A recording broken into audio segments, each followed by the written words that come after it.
This week's episode brought to you by Doppelgangers, Inc. Have you ever committed to a party or event that you really don't want to go to? Doppelgangers, Inc. is here to help you fulfill your social contracts while simultaneously allowing you to avoid social interaction at all costs. How? We create clone slugs of you and send them to your event in your place. They are outfitted with a nervous system, allowing them to feel pain and respond to questions at a second grade reading level. The clones are disposable and don't have a strong enough frame of reference to feel anything but confusion and sadness, so they welcome death. Doppelgangers, Inc. For when you know you can't stomach another one of your spouse's company Christmas parties. Call Doppelgangers, Inc. today at 555-ABOMINATION.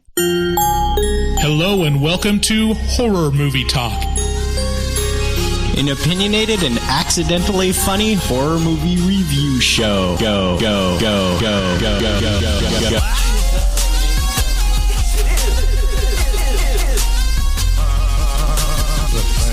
Stroll through the scraggly woods.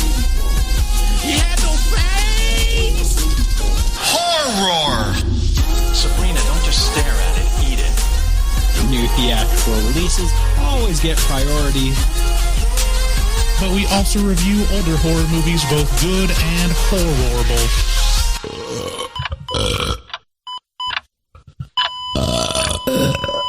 Wow, that didn't sound good. Hello and welcome to Horror Movie Talk! Your panel of expert hosts each week are me, Dr. Bruce Hansen, who holds a PhD in spookology, and across from me sits David Day, the foremost expert in scare no-nos. If you guys aren't a Patreon member, you should be, because today on the Afterpod I'm going to be playing a special little ditty where Biz Marquis sings Benny and the Jets for the Beastie Boys. Today we have a great show for you. We're going to be reviewing just a sleeper hit. I'm coming right out of the box and saying it. I'm saying this is one of my very favorite movies of the year so far. This is The Night House. I'm very excited to review this movie, but y'all should know that if you want to get a hold of us, you can do so by heading over to our website at horrormovietalk.com, clicking on any of our social media links over there, or, you can read our reviews, blogs, whatnot, and, reach out to us on social media, Twitter, Facebook. We have a great Facebook group. We also have Second Saturday watch parties where we shoot the shit with you guys on streamlounge.io. Make yourself an account over there, and then we stream a movie with you with a chat box, and we're on the screen and blah, blah, blah. We post new episodes every single Wednesday, so make sure to subscribe to us and leave us a rating on Apple Podcasts, because that helps us out a whole bunch. If you want to get a hold of us, you can do so on the show by calling our voicemail line and leaving us a message at 682-253-4468. Or if you would like to leave a big juicy toot, you can do so by calling our bodily fluids exchange at 252-228-4628. Great show today. As I said, we'll start out by giving a brief review and our score for the movie. We score on a scale of 1 to 10. Y'all know how that works. After we give our score, we get into spoilers and take a deeper dive into what we liked and hated about the film. Later in this episode, we will be doing bad reviews of good movies. This time, it's going to be Gremlins. So we're going to see what terrible things users have had to say about Gremlins. I can't really think of any bad things to say about Gremlins. Can you? I mean, you'd have to do it with today's eyes of it doesn't look real. It looks like a bunch of puppets. Yeah, but the CGI... Be better with CG. CGI doesn't look better. It looks like CGI. Yeah, but you can't have a gremlin, a motorcycle jumping over a gremlin orgy. Yeah, there can't be gratuitous explosions and Well, they could have gratuitous explosions. Yeah, just not whole city blocks. Right. But that was what they had back in the 80s, was lots of explosions. Not in Gremlins. Well, not in Gremlins. Yeah, but well, I'm saying, okay. These are the. Well, that's where they went wrong. So as I said, we went and saw The Night House, which is the weakest title ever. And I was blown away by the depth of the storyline, the way the movie played with tension, and the insane twist. So without any further ado, let's get into the trailer.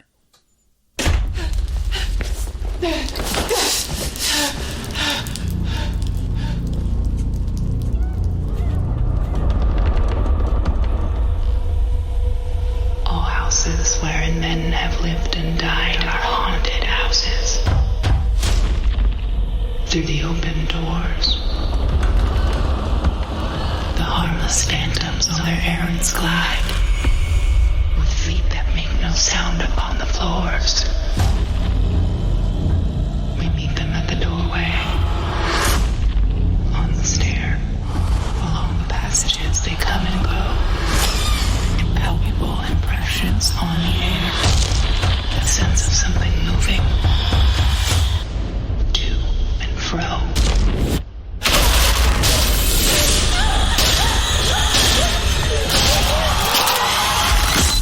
The Night House. Rated R.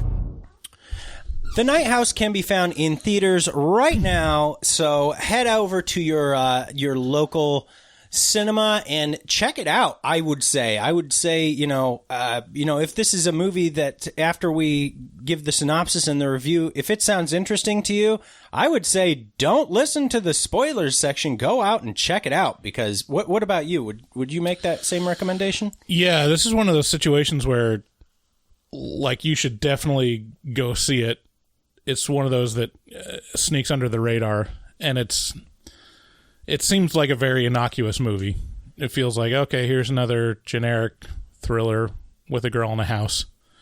And it's genuinely like a really new concept to me, and ridiculously really good. Really well executed. Yeah, it's weird because I went in expecting. Well, I'll get into that in a moment. Here's the synopsis. Beth, played by Rebecca Hall, which you will remember most recently from Godzilla vs. Kong, has just lost her husband, but not to natural circumstances. He actually killed himself on the lake in their boat in a tragic boating accident. This is an incredible surprise to Beth because not only was it sudden, but her husband never showed any signs of depression or mental illness. It was an accident! Yeah, no, and it was it seemed like it would have been an accident were it not for the incredibly intentional nature of his suicide. As we follow Beth in her shocked grief, we learn more and more about her husband, who seemed to be hiding an alternate life from her. He went to great lengths to keep this other life hidden from Beth, which is concerning enough without the nightly visits she gets from an ominous presence that may be human or may be paranormal in nature. Paranature in normal. As Beth digs deeper into her husband's past, she finds a terrifying secret that he kept from her, which left me quite emotional. And everyone gets more Night House than they bargained for. Yeah, at the end of this, I felt some existential level of realization. Like I didn't think it affected you that much. I mean, it was. I did. It's making me tear up right now. It really. It kind of speaks to like human nature and this quest to figure out what everything is, like what's the point, and to that end, this movie toys with that in a really like scary but also like kind of practical way. That's you see what it's going for, you go, oh, this is talking to this eternal question that everyone has, which is like, what's the point? Or what? Yeah, why? It really has a strong element of existential dread.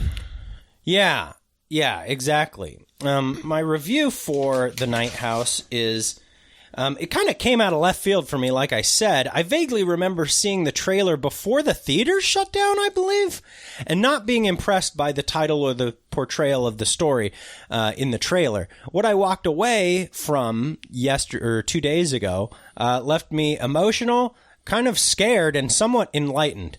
The Night House takes grief and places it front and center, then places weird new rules on the nighttime that Beth now experiences. There are moments in this movie where it feels very much like a home invasion flick, and others where it feels straight out of a Paranormal Activity movie. It even feels like a detective thriller at moments. But with all of these things, all of these different kind of elements thrown together, it never feels cluttered or confused about what it is. And the way this movie deals with sadness and curiosity is something that I connected with deeply. And I'm finding it hard to review because of how, like, really gobsmacked it left me. It's hard. Like, I feel like I need a therapy session, where I get to say, oh, I don't know. And I guess that's what this is going to be. So, if monsters or aliens or raging killers are what scare you, this may not be your thing. But if death and things that go bump in the night make your hackles rise, this is right up your alley. What do you think about this?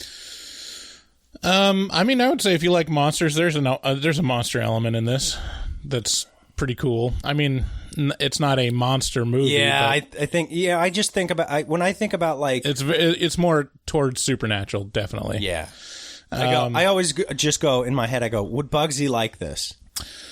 Every time I just go, would Bugsy Siegel like this? Right. No, this would be way too pretentious. And the answer is no. Yeah. He's like, where's the guy with the knife? Why isn't he stabbing her to death now? Let's predict where on Bugsy's list of like 100+ horror movies would he place this? It's hard to tell.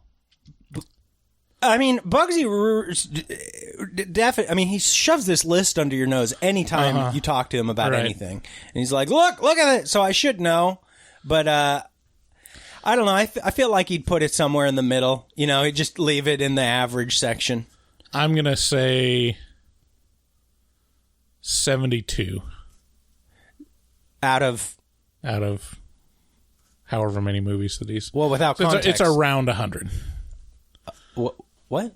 I'm a little confused. Okay, he's reviewed around 100. I'm putting him where he would put it in the order of all the movies that he's on his master list of. Yeah. Movies that he's watched. 72 between 50 and 75, something like that. Yeah.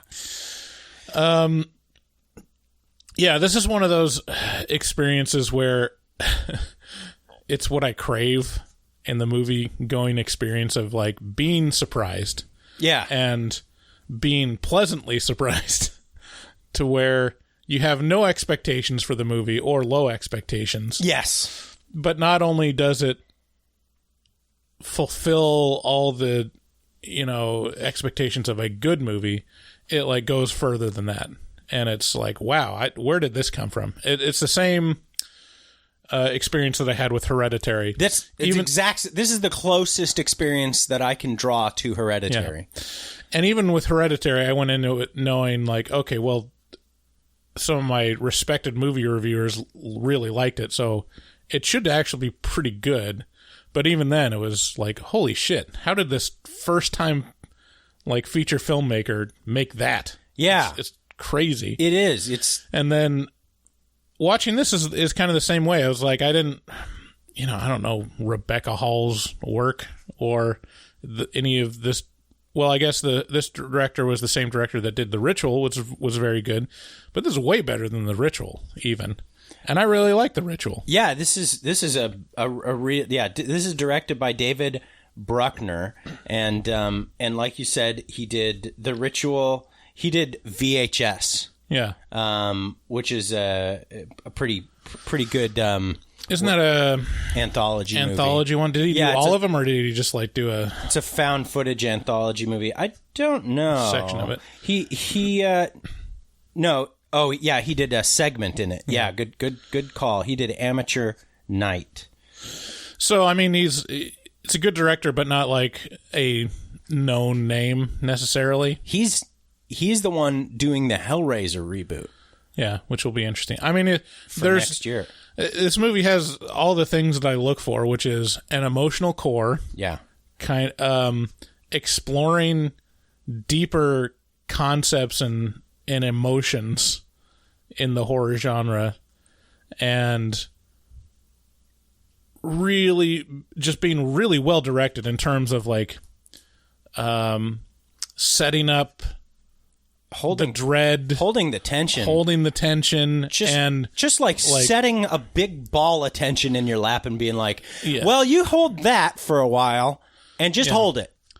Subverting expectations and then just delivering in the end. Like, I think just sticking the landing is probably one of the most impressive things that this movie does. Better than Hereditary in a lot. I think a lot of people will feel better about the ending on this than they did Hereditary. Yeah, I mean, I like both types of endings where it's like the Magnolia ending where you have this like deep, like, you know, emotional and complex and rich world that you create, and then the ending is just frogs that fall from the sky, and it's just like, what the fuck? Yeah. And it's just like, but it's so like out of the blue that you're like, oh, that's just a bizarre way to end it. And I really like kind of the big fish play. Yeah, movies that kind of do that, and then also movies that like just completely encompass the theme and just like put a bow on what they're trying to say. And this movie is kind of the latter. And really, really enjoyed this movie. And it reminded me a lot of some other of my favorite horror movies. The Babadook it was really, to me, it was really close to the Babadook in terms of like theme and like style of building the dread. Mm-hmm. And then Hereditary, some of these great recent, A24 films where you just have a really rich set of characters and a story that's really interesting that you haven't really necessarily seen before, but it really mines all the goodness from the great movies of the genre. And it was just high praise. I mean, I agree with you. If you haven't seen it, I think you should stop before we get into the spoilers and stop the podcast and go watch it, because this is one of those where I just have a real strong endorsement to go see it. Yeah, same. And the spoilers will wreck it for you pretty good. So, normally I wouldn't, just keep listening to our show no matter what. I mean, go back and listen to a couple other episodes to make up for this one that you're not going to listen to because you're going to watch it in theaters. But leave a review and yeah, my score for this is 10 out of 10. This, it's just this definitely transcends genre. This is the definition of transcending genre boundaries. This just feels, it feels like it hits some sort of universal truth. Yeah. And that's why I love it. This one's hard because I don't know why I wouldn't give it a 10, but I don't feel like I want to give it a 10. Mm-hmm. But I don't have a real strong reason for that other than... Look, here's what you're going through. Here, can I posit? Sure. Can I guess at what you're going through? We had a year where we literally weren't allowed to see any new releases. Really, generally speaking. And so what did we do? We went and saw all the classics, and we ended up just going 10, 10, 10, because we saw The Thing, Nightmare on Elm Street, all of these, just really 10 out of 10s all the way down. And so we got 10'd out. Is there some kernel of truth in that? Well, I mean, I'm always aware of recency bias of I really like this movie right now, but is it going to hold up the test of time? And how much of that is it's better than it's way better than I thought it was going to be. Does that mean it's actually as good as I feel it is, or is it just it's getting the benefit of being better than my expectations? Wow, you played yourself. You're deep in there. I mean, there's a couple.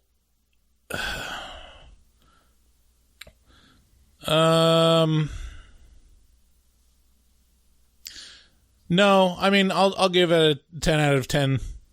A low 10 out of 10. Ooh. Just because there's a couple little acting moments that were like, okay, this needs a little more, or this is going back to the same well a little too many times. Yeah. But overall, like, the concept and execution of this was so excellent, and I think it's transcends genre boundaries in the sense that I feel like a lot of people outside of, horror fanatics are going to really, really like this movie. And it deserves a lot of attention, especially for direction and writing. But as we all know, it's never going to get awards or anything as a horror movie. Oh, no. Yeah, no, this is... I mean, prove me wrong, Academy, because you're definitely listening to Horror Movie Talk podcast. Yeah, okay, well, 2 10s. That's high praise. Mm-hmm. I just like to take just a moment to shed a little bit of light on something that's a transgression that's transpiring upon us. Oh? We're being attacked. I don't know if you've noticed. I'm sure you've noticed. We're being attacked. Are you talking about on Facebook? By Michael and Hans and now Magnus and even Clay. They're all ganging up on us in the form of memes on our Facebook group, Horror Movie Talk Facebook group. If you head over to facebook.com/group/horror movie talk, you'll see a bunch of goddamn memes about these idiots. I mean, don't get me wrong. I love Hans. I love Magnus. I have feelings about Michael as well. And Clay, I mean, he's trying to piggyback onto this whole thing. I'm just saying they're trying to get us to review SS Experiment Camp 2, which seems like a rape movie. And I'd just like to say, can somebody who wants you to watch rape be the good guy? Do you think they're the good guy here, everyone? Audience, listen, they're trying to get they looped Magnus in but he's just a gullible Swede that has a good campaign manager. Yeah, I mean, if you're new to the Horror Movie Talk meta world, there was a huge campaign to get us to review Rats: Night of Terror. Yes. By Magnus specifically. Yeah. And it was really impressive, and it lasted for such a long time. Months. Literally 3 or 4 months. Yeah, months, and he recruited and, like, lobbied and like, gerrymandered, redistricted, like, lobbied the patrons, and somehow we watched Rats: Night of Terror. Well, I'll tell you how it happened. The patrons got behind him and forced us to with their vote. And it was awful. It was real bad. And now I'm getting reports from, like, HMT, like Dustin tried to watch this movie. Our boy Dustin Goebel tried to watch SS Experiment Camp 2. And he said, I had to turn it off after 20 minutes. Yeah. Because there was too much rape. And Rats was just a real bad experience. And Dustin's saying this is worse than Rats. And Rats, like, not a lot of people were interested in listening to that episode. Mm-mm. I hope that Magnus listened to it on repeat for, like, 80 times. Because definitely wasn't one of our most popular episodes. So now we're getting lobbied again, and it's kind of feeling like it's being a thing. And I almost want to, like, bring down the strong arm of the law. And, like, I could just... I don't want to use the ban hammer. I don't want to just ban them from the group, but I could turn on post approval. Yeah, you could. But then I could just make these things disappear. But then the community would lose out on these spicy memes. Some of these memes are spicy. And it would have kind of the Streisand effect, probably. Oh yeah. That's going to come and smack you in the ass. Yeah. Yeah, boy, immediately forgot what I was going to say. The one good thing did come out of the whole Rats thing is I think our strongest, funniest episode maybe ever was Bats. Right. And we reviewed Bats out of confusion, thinking the people wanted us to review Bats, but they really wanted rats. Yeah, we got confused. And if you haven't listened to our review of Bats, 1997's Bats, then you need to go back and listen to that episode. It is a funny one. Anyway, don't back these guys on hashtag SSEC2. Yeah, let's just say, I mean, this is really starting to divide because people understand, like, the implications of this, like, movement of, like, are you going to get behind the meme of making us review a terrible movie? Are you going to protect horror movie talk? Right. Are you going to be on our side or on the side of the people that want to destroy us? Or a bunch of hooligans. Do you really stand for hooliganery? Mm-hmm. And the answer is, I mean, it's up to you, but the answer is no. Right. If you'd another way, if you'd like to support us, other than not supporting hooliganery, is to head on over to nightchannels.com and check out their shirts, their sweatshirts, all of their attire. And you know what? Just head on over. All I'm asking you to do is just type it into your browser, nightchannels.com. Look at some shirts. That's all I'm asking. I guarantee you're gonna, if you are able to X out of that browser, you'll be back in a day or two. You'll be like, oh, there's this one that just worked its way into my head, and I'm buying it. Some fantastic designs that you're not going to see anywhere else, and they've got a couple different levels of quality of T-shirt. Kind of the generic tee, and then like a nice soft a canvas tee, the kind of tees that you want rubbing against your nipples. Oh, and then also for a big guy like me, I love that they have extended sizes. Oh, bingo! So it's for everyone. Yeah, and they're affordable, and even more affordable if you use code HMT at checkout and get 13% off. Certifiably the spookiest percentage. They got a bunch of stuff, and you should definitely support them because they support us. They're our favorite sponsor, and they're local to us. They're here out of Portland, Oregon, so please check them out. Also, you should know, if you're listening to these commercials, you should know that you don't have to, because there's a tier on our Patreon where you get early access to episodes, and we cut out the commercials. So head on over there to patreon.com/horrormovietalk. Take a look at all the different levels of patronage. That money goes straight to the podcast, and we make sure that it helps us grow. I haven't taken any money out of this show yet. I've only spent money. Same with Bryce. Right. And it's all going to make the show bigger and better, and Patreon is the best way to support us. Another way is that a lot more people have been taking advantage of is head over to horrormovietalk.com/shop, buy a shirt, buy some stickers, buy a coaster. You just buy everything, and that goes to support us. And I'll make sure that you get a nice little note from us as well. Check out our resident artist, Dustin Goebel, the man himself who fucks very hard. He's a professional artist, and he draws all of our unique art for these episodes. And if you check him out at dgoebel00 on Instagram, that's DGOEBEL00 on Instagram, you will see a plethora of his artistic talent at work. And he's actually started streaming on twitch.tv/Dustin Goebel. Yeah, this is a great idea. I was so happy to see him do it because I'm like, yeah, this is there's no reason not to do it. It's because it's fascinating watching someone work someone with boundless amounts of talent at something you wish you could do, right? Just like breezing through it, right? And I asked him, it's like watching Toddy, yeah, Todd McFarlane, on YouTube. Well, yeah, with Todd though, you get this like dad feel, right? You know, you get this like, oh, here's a shark, he's got big teeth, and you know, he says goofy stuff, yeah. Dustin needs to work on the amount of stuff he says, because I haven't heard him say anything. That's fine. I know, but I want him to. I'm going to be peer pressuring him into doing this. Okay. Yeah. If you want to leave us a voicemail, call 682-253-4468, and we'll play you on air, most likely.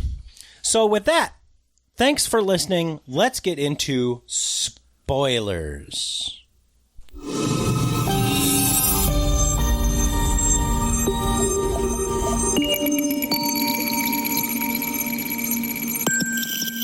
Spoilers. David, that's poor right now. So this movie starts off, man, this movie hit me like right, just like square in the feels the whole way through. And I was telling you before the show started, I was like, man, I hope you have something to say about this, because I just feel overwhelmed by a lot of this, and it's making it hard for me to go back through the movie if I feel like I have blinders on or something like that, which is weird. But it starts out with just grief, like just we have. Yeah, I mean, it shows Rebecca Hall's character, and it's revealed that she's just gone through a huge tragedy, and the way they reveal what happens is a great tactic. They're holding it very close to the chest. Holding it very close to the vest. And she's a teacher, and she goes back to like a teacher training day at school, which is something that all teachers hate. And she probably doesn't need to go, but she goes anyways to have something to do. Normalcy, probably. Yeah, not just sit at home and mourn and pack up her dead husband's things. And then there's a scene where this mother, like a total Karen, comes in. She's like, my son has a C, and he was told that he would be able to make up this one project, and he came in on the last day of school, and you weren't here. And she's like, okay, so... you know why I wasn't here that day? Do you want to know why? No, see, this is great. This is a display of exactly what to do with these people. Is just give them what they want immediately, right? And just look at them. Just be like, okay, here's a B. You want the B? She's like, no, that's not what. Okay, then what the fuck do you want? Why are you here? Yeah, what they really want is a scene. They want to argue and be right. Yeah. If you just like say, all right, whatever, here's your thing, but not accept that they're right in any way. Just like, but low key, this is the secret to life. Give people exactly what they want right away, and then just watch them marinate in the fact that they're an asshole. I get so caught up with this so many times in my own life of like, I want to be helpful, or I want to say the thing that's on my mind about a situation, and then I realize like that's not what people want to hear. I'll just give them what they want. I'll say, here's the thing. Yeah. Here's the thing that you were looking for. With no explanation, simple. You dust your hands. Yeah. There you go. Just die a little inside. Let them live a lie, and it's not even that though. It saves marriages. Oh my god, dude! It just simplifies everything. It's like it's a weird, as a loudmouth, it's a weird thing to come to terms with, that you were the asshole the whole time. Like, and I'm glad I'm coming to terms with it now, because I feel like there's a lot of people who just never even see it. They just go, I'm going to continue being the asshole. And then they just die on that hill, and everybody remembers them as the asshole. Like my grandma is fucking in the ground, the asshole. Like, and so, like, it's it's great to watch Rebecca Hall be like, okay, here you go. Here's his B. Yeah. And the mom's like, no, well, it's not what I want. Oh, did you want an A? Here, he has an A now. Click, boom. Now we can be done with this? Yeah. And then she reveals the reason why she wasn't in school the last day is that her husband shot himself in the head. Right. And she was a little indisposed. So I didn't know that. Yeah, because it's fucking personal. Of course you didn't know that. Do you think I want to be sharing that with you, a person who I don't know, whose son I barely have any idea who they are? Like, pfft. Yeah, it's a great display of like, all right, you get to like ignore each other's humanity to try to get what you want. Yeah, right. And then you get slapped in the face with it of like, oh, I'm a terrible person. It's not even that she was a terrible person. It's just a dickery thing to do. Right. You know, it's just like, this is the thing that you're expending your energy on today? Like, you're here to talk to me about a letter on your kid's report card? Like, I can't imagine going to a teacher and arguing about my kid's grade ever. Oh, like, what does that teach your kids? I mean, I get like advocacy and like standing up for your kids, but honestly, like arguing about a grade, it's like, okay, they're the professional. There's a reason for why that grade is there. And then also, who the fuck cares? That's the main thing. What does it matter? This thing where they're professional, like I had a real tough time, very specifically with a couple teachers who were just cruel to me, just flat out cruel. One who made fun of me in class on a daily basis for being paranoid, and it made me so paranoid. Like it was a form. I remember it being a formative, and it was in a private school, so he could do anything he wanted. Right. And it was so mean. Looking back on it now, I was like, why is this 70-year-old man fucking with a 7th grader? Like, see, now I'm just really curious about what you were vocally paranoid about that he would. Do you want to know? Do you want to know what the thing was? He paired me up like this was a history class, and history was the one class that I was actually interested in. And so I think I answered things, but it wasn't like I was doing great or anything like that, but I was excited to be a part of it. And I think that the way I did it as a 7th grader is annoying, you know, like, so I think I annoyed him. I don't know. I can't tell what his reasoning was. So he paired me up for this group project that determined like all this percentage of your grade with like the biggest fuck up ever. And so I had to carry this kid through this project, do all the work. And I kept going to him being like, this kid is just fucking just not doing anything. Like, this is all my work.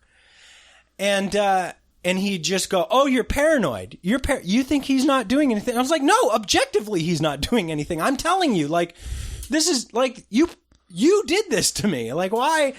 And so then it was just, it was just a thing and it was terrible. And he kept calling, and he'd call me paranoid in front of the class. You go, oh, paranoid David over there, and be like, this is not helping. Why would you think that this is helping? That doesn't make any sense, though. Why would he say that's paranoid to say that your teammate isn't helping you? Right. Like, it doesn't make any sense. Right. It doesn't make any sense. I can't remember the context for the whole thing. I'm sure he found some part of it that seemed paranoid, but it was not fun. It was a very bad time. And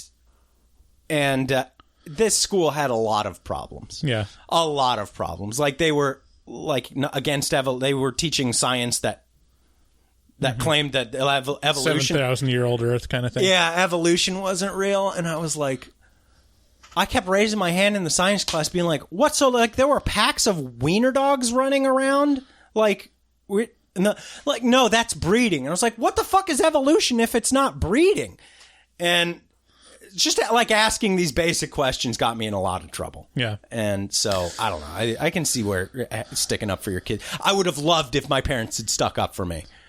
But well, that's different than a grade, though. Like, yeah, it's like, yeah, I get advocating your child and saying like, I'm hearing these stories of how you're treating my kid, and I don't appreciate it. And like, what's going on? What's your side of the story? And yeah, like, how can we get this to stop? Or do I need to remove my child from your class, kind of thing?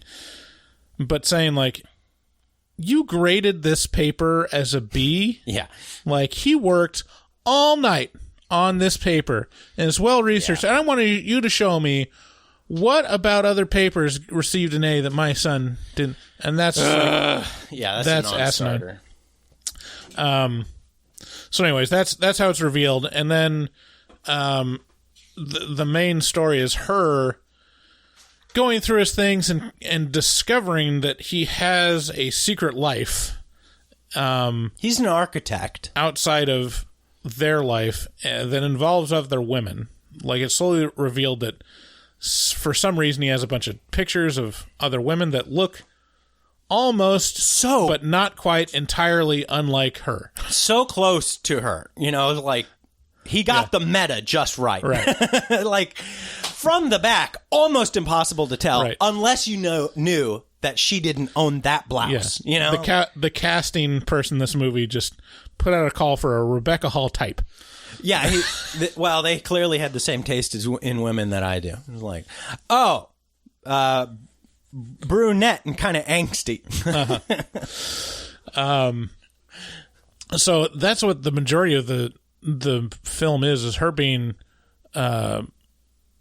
really disturbed and bothered and like hunting down like, what does this mean?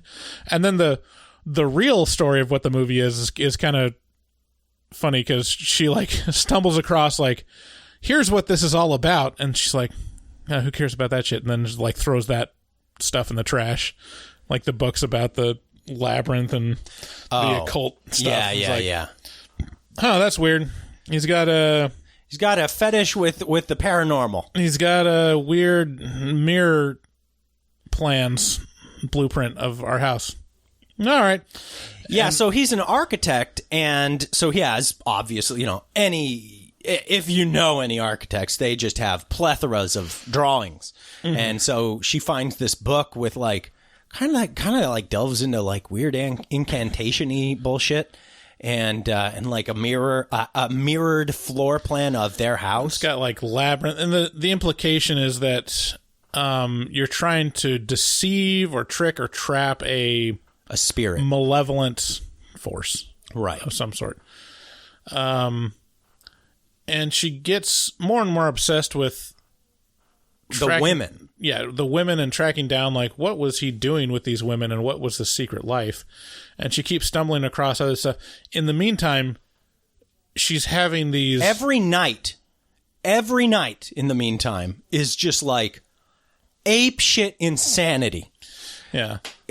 She hears things go bump in the night, and then she has these dreams that are very, very vivid and visceral, and she's like at different times in like a house across the lake and seeing her house and seeing other women walking through her house. And the nighttime in this was you know what it was like? It was like Paranormal Activity. You know how during the day in Paranormal Activity, it's light, it's breezy, it's we're having fun, we're making jokes, we're pointing at and then nighttime hits and it's like real shit. Yeah, and that's what the nighttime is here. It's like, here's the one thing, dude. Get the fuck out of the house. What are you doing? Why? Well, here's the thing. Like, she wakes up every time, so it all feels like a dream to her. It's all like, well, these are really shitty dreams, and it's all to process her husband's death. Really, I mean, it all makes sense. It feels kind of like grief. Yeah, it all makes sense in the context of someone's mind trying to make sense of grief and like all these other things she's discovering. And they do a lot of cool things around like mirroring the house and like seeing things in reverse and like all these. There's a lot of disorienting moments in this movie where you just feel like you got off a merry-go-round too fast. Yeah, there's some great parts where I know that it probably does it a lot more than I noticed it, but there was a couple points where I noticed where like, yeah, they're doing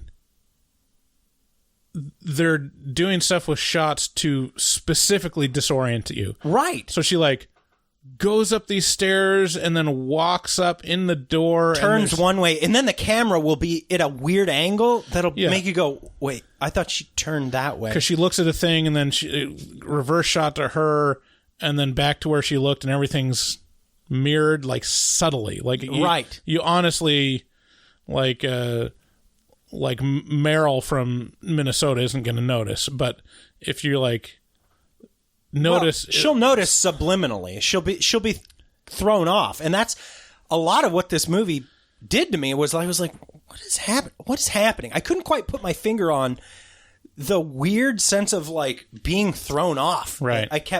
It just felt like being kind of dizzy coming off a merry-go-round and being like, the world is tilt shifted a little bit. Right. Yeah, so it does a lot of that, and those two worlds eventually merge to where she learns more about what her husband was doing with these women, and then also it's revealed what's the underlying cause or purpose of what he was doing was, and how it's supernatural and how it relates to death. Right. And so the existential part is her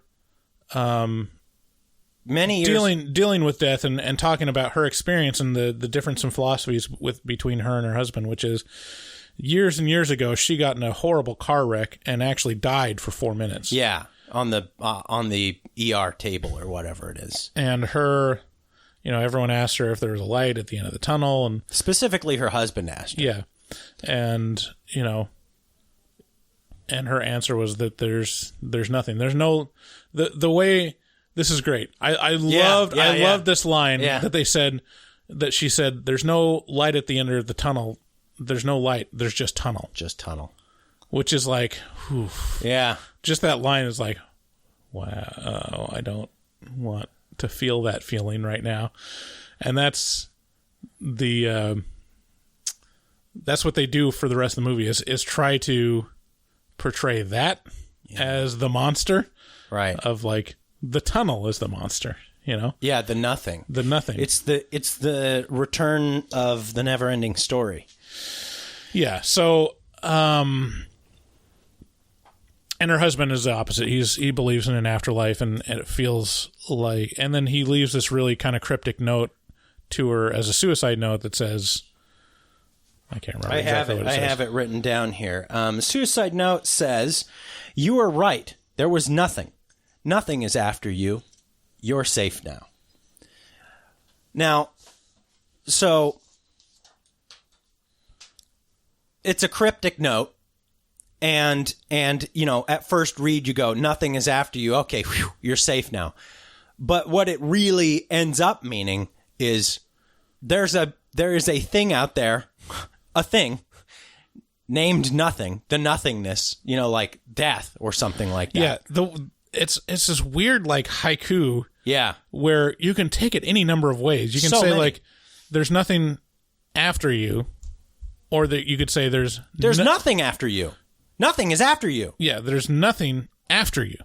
Right. It's after you. It's coming after. Something is the thing's name is nothing. Right. Or you could say, "There's nothing after you." Right. Nothing after you. Yeah. Like, I'm dead now. Yeah. There's nothing after you for me. You're it. Or when you die, there's nothing, you don't exist anymore. Right. There's nothing after you now. Right. So it's like... It's a real mindfuck. Because it kind of all means all those things. Yeah, it just shows like how impressive the writing is. Yeah. It's really subtle, but it can work in so many different ways. And also, I saw like a couple short clips of interviews, and I think... Bruckner, I can't remember the director. I think it's David Bruckner. The director specifically, David Bruckner, like would give advice to the actors of like, remember, this could all be in her head.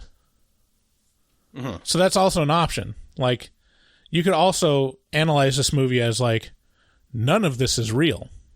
It could all be in her head. Right. It's like, it's kind of the same thing as the Babadook. It's like, this could all just be her going insane and acting out crazy, and that there's no actual malevolent force. She's just Right. dealing with grief. Because if you think about it, there's no evidence. You know, when those texts that she was receiving from her dead husband, they didn't exist when she checked the phones the next day. And it's not like she was in an alternate universe. She was having these really vivid dreams all the time. Yeah. And there wasn't actually an alternate universe. There actually was like a house across kind of from them, but also was it there? A lot of things are true all at once, right? Which is how life is. You know, it's like her husband loved her, but he also built a mirror house across the lake where he killed women. Like, he literally lured, I don't know, a dozen women into this house and murdered them. But simultaneous to that, okay, so he's a fucking serial killer. Right. For sure. But he was doing it to save her. He was doing it to save her. In his mind, he was saving her from the nothing by creating this house across the river that's going to confuse the nothing and trap it over there. But because he keeps bringing women back over there. So the long and short of it is, when she died and she saw nothing, and she came back to report to her husband, there's nothing. And it's basically the plot of Final Destination. Yeah, exactly. There's death is just coming after her. Death got a taste of her when she died originally in Tennessee in the car crash, and now it wants her. And her husband somehow determined that to be, her husband somehow determined this and was like, I have to save my wife from this thing. And the way I'm going to do it is I'm going to research the occult. I'm going to build this house over here that's a mirror of our house. And I'm going to trap it in there with people who look like my wife by continuing to lure these people who look like my wife in there and using like little incantation-y bullshit to like keep it over there. And so it's also revealed that he doesn't really want to be doing this. Right. One of his victims, comes over, or Rebecca, or Beth finds one of these women that her husband took pictures of and is like, you had sex with this confrontation was spectacular. Right. Where she's like, okay, out with it. Like, you were flirting with my husband. You had sex with him. Tell me about it. Like, let's hear it. He's dead now. So I think you owe me at least this. And she reveals, oh yeah, he kept luring me over to this like weird like house that he was building, and then he started choking me, and I wasn't into that. I wasn't into it, so I said stop, and then he drove me home. So, and I have a question. He cried, So I'm on TikTok, and it feels like all the young people are really into choking during sex. Like, they all allude to it, and they all like want to be choked. If you're going to be the victim of a serial killer as a young woman nowadays, like, how can you tell if they're a serial killer or if they're just into choking you? Like, at what point does it flip the switch in your mind of like, oh, I should be worried now? When you die. Yeah, and it's just like, Well, I mean, dangerous games. It could just be. I'm not sure that they are all into choking. Maybe that's just shorthand for sex. Maybe. I don't know. I mean, it's the same thing with like anal stuff. It's like, how many people are really into this, or is this just like the shorthand kind of thing? Or if it is like the most extreme. What's the shorthand for anal? Just, I refuse to believe that people are just having anal all the time, and that's like, it's what everyone definitely talks in the about. minority. If Right. you're, I would think. Sure. Boy, I mean, what porn tells me is that anal is the number one version, and you're doing it with your stepsister. Maybe you are. That's what pop culture is telling me. Wow, that's what your porn feed looks like. Pop porn culture. Maybe we should get a vote going on the Facebook group, and just to filter out who takes part in oral sex, vaginal sex, anal sex, choking, and then we can get like a spread. We can start a spreadsheet going on. Yeah. A spread. Okay. So back to this nuanced and very impressive movie. So like the big reveal is that basically her husband is being influenced by this malevolent force, which is nothing, and the way they portray it is fantastic. It's like a human form in the void of objects. So it's like, you know, those like little arts and crafts that say Jesus, you know, in between the sticks. Yeah, it's like that, except Jesus. Yeah, is a bad guy. Right. But it's really fun to play with the mind's excellent ability to see human forms and things, you know, and then use that with like special effects to enhance that ability to like yeah. And it's really cool. It's like one of the Jesus is the bread. Jesus is the bread. And yeah, it was really cool, and it's like all the cards are on the table of like explaining why your husband was doing the things that he did, and that the basically death was after her, and then it ends with her almost committing suicide, right? But being pulled back into reality or into life by her friends. And how I read that was, I mean, you can read it all kinds of different ways, but just the way that I chose to read this whole thing, it was, she was overcome with despair and depression and grief, right? And her world was spiraling into this nothing, you know, like it was all within her head the whole time. I can't imagine if you lose your family, basically, like if your wife and kids died in a accident, like how hard would it be not to just commit suicide? Yeah. For me, I'd just be like, okay, well, I guess I know what I got to do now. That's it. Like I just like, what's like, why would you go on? Like, what's the point? You know, I mean, I think about this more than I'd like to admit. Just last weekend when Carrie went far away, you know, for a couple of days, I was like, so this is what life would be like without Carrie, huh? I got to stay strong for the girls, you know? Yeah, the way I chose to read this was, for me, the truth in this movie was that, yeah, she was just overcome by grief, and she reached that point, that moment where she was ready to embrace the nothing, you know, she was ready to go back there, and it almost got her, except for her friends pulled her out of it, you know, that was the lifeline. Her friends came running to the boat, to the dock, and were like, hey, no, don't do this. Don't do this. Yeah. And, it really, like, the metaphor of the nothing was great. The friends coming to help her and save her, and she had the best friend ever. Like this other teacher who was her friend was the best friend. Right. Like this is, she was such a good actress, and all of her actions and all of her emotions were so perfectly on point. I was just like, man, I wish I knew this lady. Like, she is the best version of a best friend that you could have. And it worked so well in the movie because that's what you need. Just understanding and supportive, but also, like, concerned and pushes back on when you're being self-destructive kind of thing. Yeah, super good. She was the most recognizable actor out of the whole movie for me. Really? Because she's in Barry. She's like the main female lead in Barry.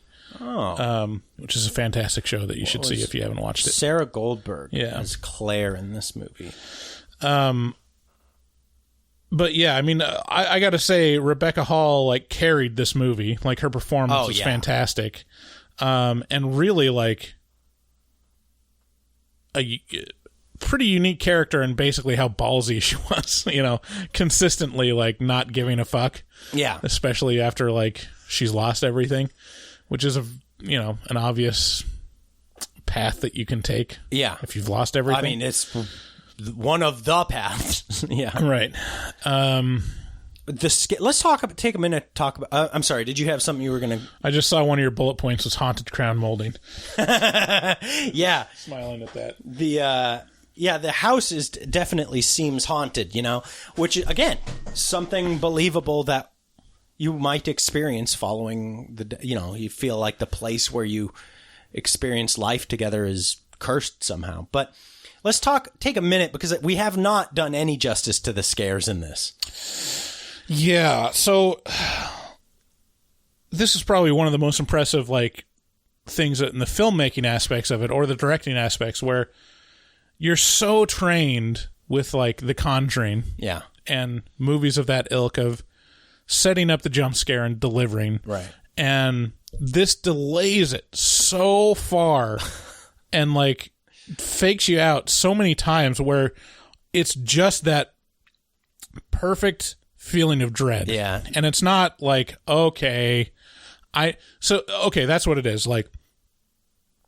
You watch a horror movie, and if you've seen a billion of them, you're like, okay, I see what they're doing. They're building up this moment, and then it's going Yeah.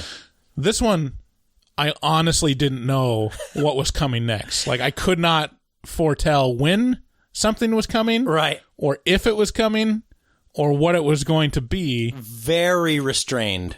Barely ever. But what it did have in spades was just that ongoing feeling of dread anytime that it was the nighttime when she was going through her deal. Man, whenever somebody'd knock on the door, really insistently, oh my God, dude, that was the ultimate for me. Oh man, did have one fantastic jump scare. Holy shit! I was out of my goddamn seat. I was hyperventilating for 30 seconds following that. I was like, oh my God. Whoa! Let my guard down for a minute. And yeah, it fucking. I audibly took said, a dick and shoved it way up my ass. I mean, I'll fall for. I'll be affected by jump scares. I'm not complete stoicist or anything, but this one I audibly yelled out, "Jesus Christ!" Yeah, because it was so shocking, and it's not like it was crazy. It was very simple. But it came literally out of the blue. It was it's kind of like when a horror video game, just something appears out of nothingness, and it was so unexpected. Oh man, and it came pretty early, and it just set up the rest of the movie for me to be like, holy shit, this movie can scare me so badly. Right. So I was just the whole rest of the movie, I was like, oh, what's it gonna do? What's it gonna do? Yeah, that was legitimately crazy. I was so fucking impressed by that. Yeah. I won't forget that for a long time. Yeah, so the horror aspects and the suspense aspects of it were fantastic. The storytelling, the acting, it's such a great movie, and I hope a lot of people go see it. Especially since there's not really much out there. There's the Next Guy or whatever it is, the video game movie with Ryan Funny Boy guy. Yeah, Funny Boy. Not Ryan Gosling. No, Ryan. Not Ryan Phillippe. No. No, not on any of them. Ryan Reynolds. Ryan Reynolds, thank you. Deadpool. And the dude, weird Ryan Reynolds is in a new movie every week this year. Yeah. Every week this year. Ryan Reynolds is in a movie. He's making his mark. So anyways, I can't think of any movie that would be better to watch in the next coming weeks than this. Well, I guess Candyman's coming out next week. Oh, shit. That's right. But hang on. But I would honestly be impressed if Candyman's going to end up being better than this movie.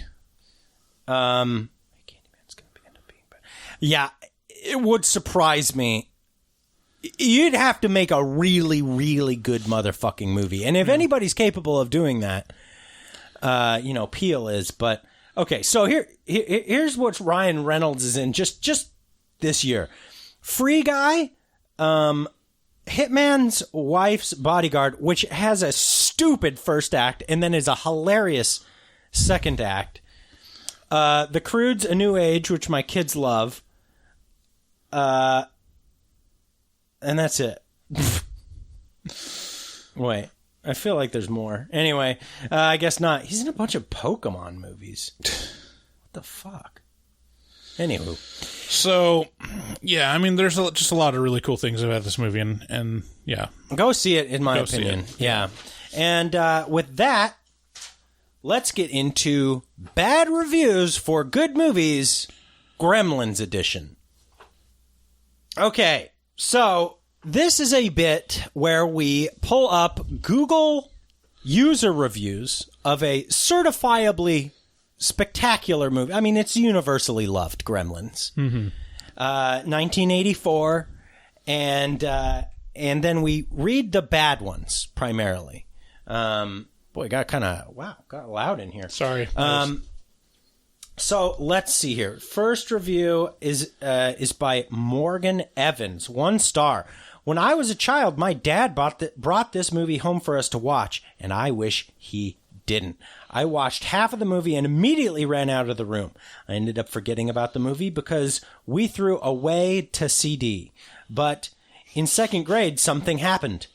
They put Gremlins on Netflix. For about 1 year, I was terrified to go on Netflix because I didn't want to risk seeing Gremlins. Bryce, do you ever avoid Netflix for a year because of a title? Because you risk accidentally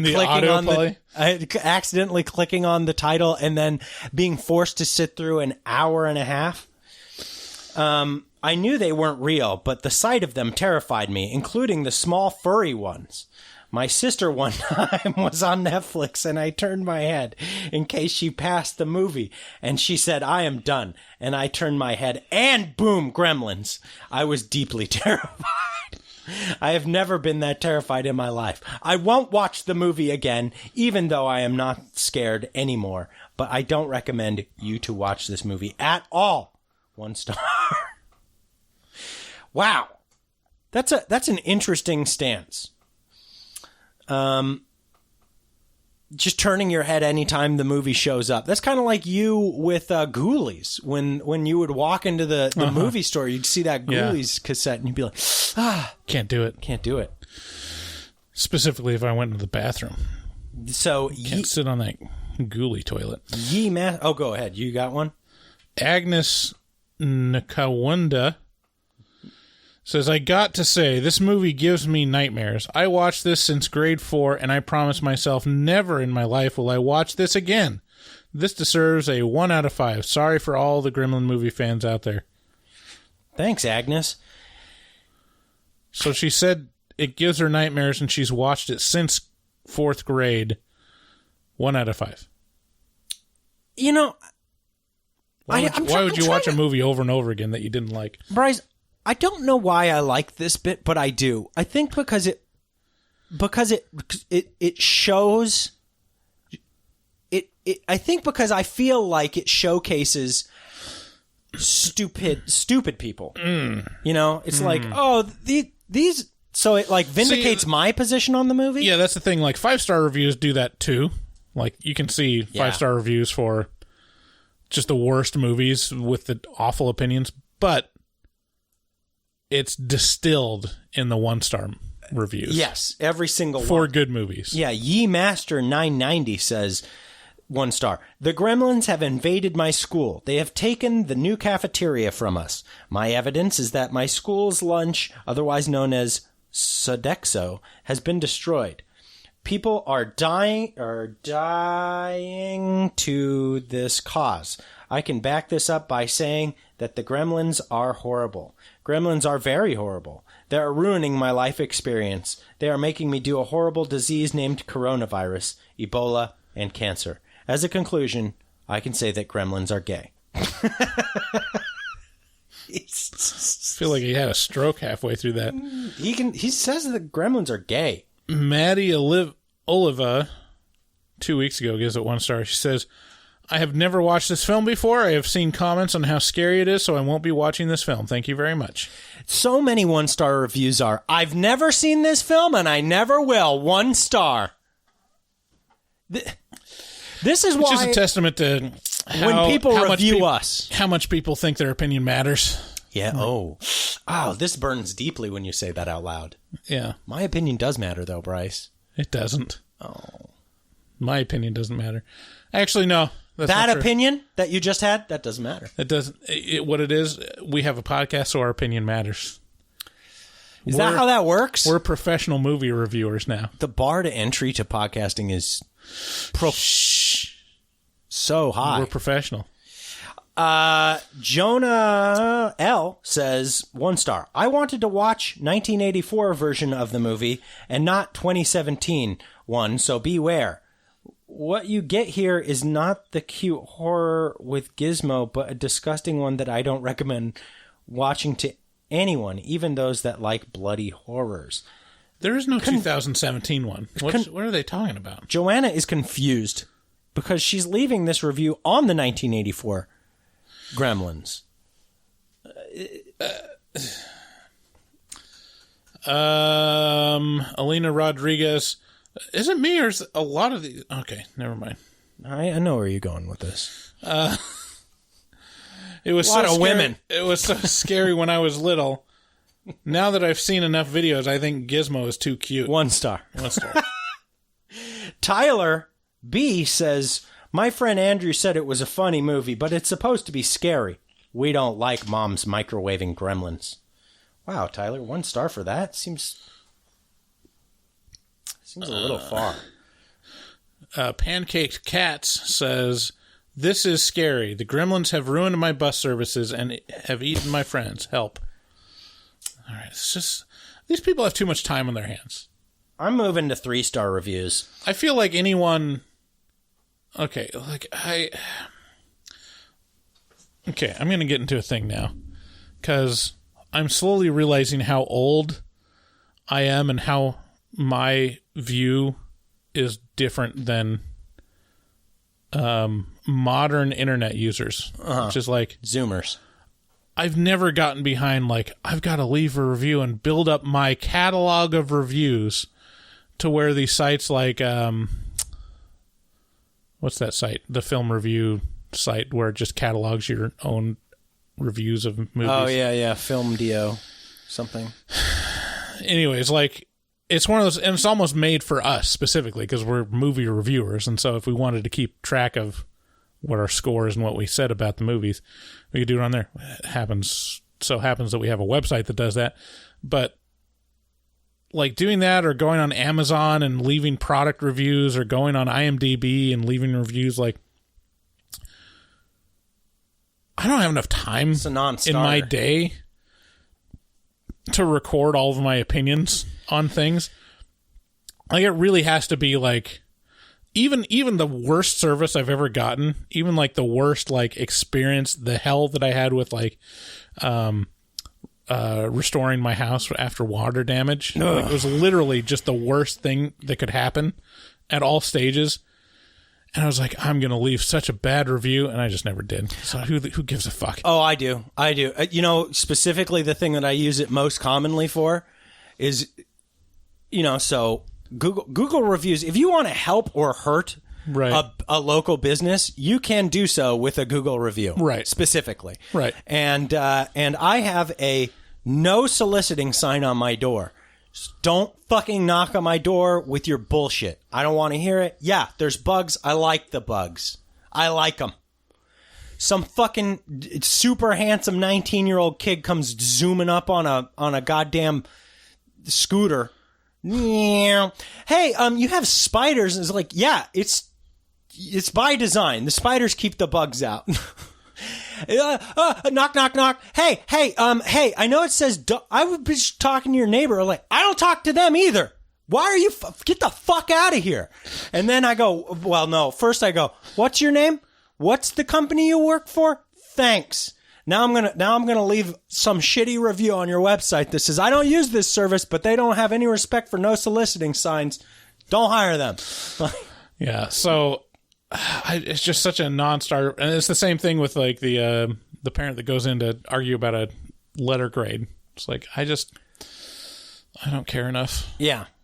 Well, I like that feeling. And that really tells me if I do, that means like, that's impressive. Like, that's impressive that I took time to write 2 sentences. Right. Yeah. Yeah. Anyways. So, with that, thank you for listening to Horror Movie Talk. Let's thank our new patrons. Oh, yeah, good idea. That's a good idea. But in the meantime, I'd like to say thank you for listening to us. We review new movies, new and old, every Wednesday. We also review one movie a month on Patreon that only patrons of a certain tier, the $33 tier currently, get to listen to. So consider hopping over there if you like our reviews. Thanks this month to Clay L and Sareva E from Russia. Well, Sareva is from Russia. Yeah, I actually sent a thank you card to her yesterday. It's the first time I've addressed mail to Russia. It's pretty easy, but in talking with her on Patreon, she said, we'll see how long it takes to get here, because Russian mail service is slow in the best of times. So here's our marker. It's the 21st of August, I think. So I sent it on the 20th of August. So we will get to time the timeliness of both the American and Russian mail service, and we'll get to see exactly how long it takes, because we sent it on the 20th of August. If you guys would like to help the show, do so by heading over to nightchannels.com, using that HMT code at checkout to get 13% off. Also, you can help us by buying our merch or shopping on Amazon if you just head to our site, horrormovietalk.com, clicking through those links at the top of the site. It says buy stuff on Amazon or buy stuff on our shop. Special thanks to all our patrons and Dustin Goebel. I wanted to get Dustin on this episode, but he did not have time to get a babysitter. So maybe we'll be hearing from Dustin soon.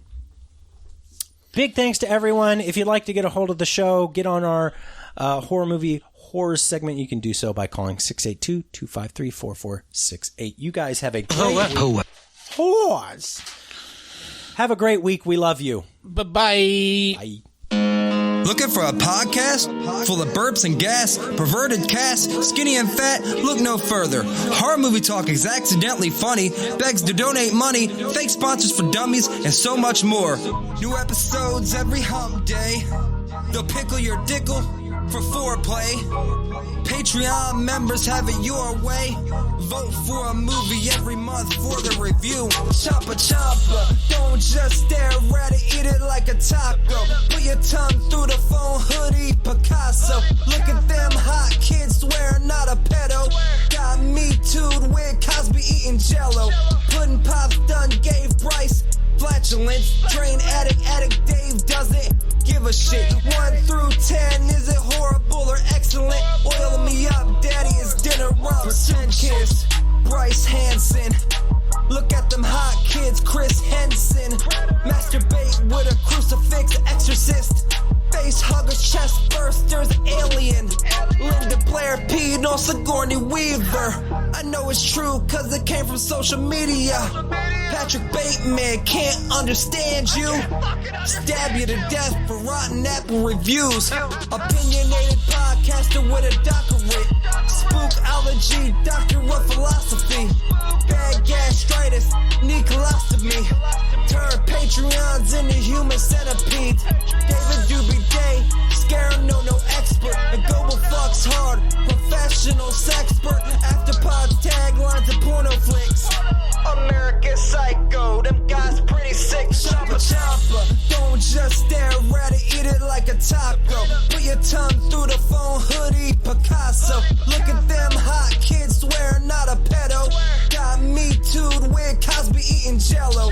Pudding Pops done gave Bryce flatulence. Train addict Dave doesn't give a shit. 1 through 10, is it horrible or excellent? Oil me up, daddy, is dinner rumps. Nothing good happens in the woods.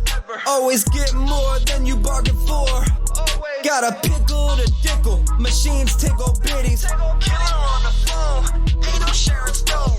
Vancouver, Portland, Oregon, and organs. Corona, COVID, curse, Lorona. Green River Killer, because reasons. Hallway and poop monster kids screaming. Ain't your ordinary dingleberry itinerary. 30-day shutter and jump scares, they fucking scary. Time for the spoilers with jokes and tropes. Use their white socks to catch their loads. Just show them one titty, pretty. Paganism you should worship, they Teflon dicks. Pacific Northwest, let them see one breast. Shifty eyes stay spooky, poor man's digress. Bugsy, HMT, horror movie talk. Hold on, they don't like Halloween. Fuck them.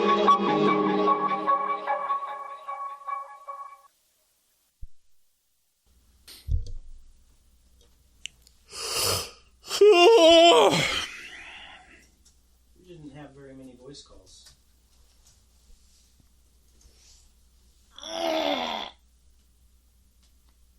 I feel like we're going to get an influx with the SS experiment camp, too. They're planning something, and I'm wondering what it is. I almost wanted to ask Dustin to go infiltrate and report. Yeah. Just say, like, hey, Dustin, like, get really interested in what they're doing and tell us, you know. Or we could recruit someone else, too. We could go to court to do it or something.